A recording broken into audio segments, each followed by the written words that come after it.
লিটন শান্ত খেলা শিখছেন বিশ্বকাপে এসেও। নেদারল্যান্ডসের বিপক্ষে সুপার 8-এর লড়াইয়ে মুখোমুখি হয়েছে বাংলাদেশ। এদিন টসে হেরে বাংলাদেশ প্রথমে ব্যাটিং করতে যায়। আর্নল্ডস ভেল স্টেডিয়ামে শুরু হয় খেলাটি। তবে এবার বাংলাদেশের হয়ে অধিনায়ক নাজমুল হোসেন শান্ত ব্যাটিং করতে যান ওপেনিংয়ে গিয়ে নিজের জাত চিনিয়ে দেন শান্ত।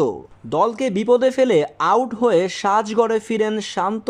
বাংলাদেশের দলীয় 3 রানের সময় রিভার্স সুইপ খেলতে গিয়ে আউট হন নাজমুল হোসেন শান্ত। কথায় আছে না, যেমন শিষ্য তেমন গুরু। শান্তর পথেই হাঁটলেন লিটন দাস যেন খুব তাড়াহুড়া ছিলেন। মাঠে নেমেই 1 রান করে আউট হয়ে ফিরলেন। দলীয় 23 রানের মাথায় লিটন দাস ছক্কা মারতে গিয়ে ক্যাচ দিয়ে ফিরেন।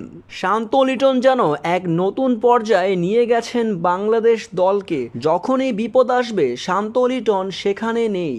বাংলাদেশের টপ অর্ডার ব্যাটসম্যানদের এমন অবস্থা হলে দল কিভাবে এগিয়ে যাবে? একের পর এক ব্যর্থ উপহার দিচ্ছেন বাংলাদেশ দলকে।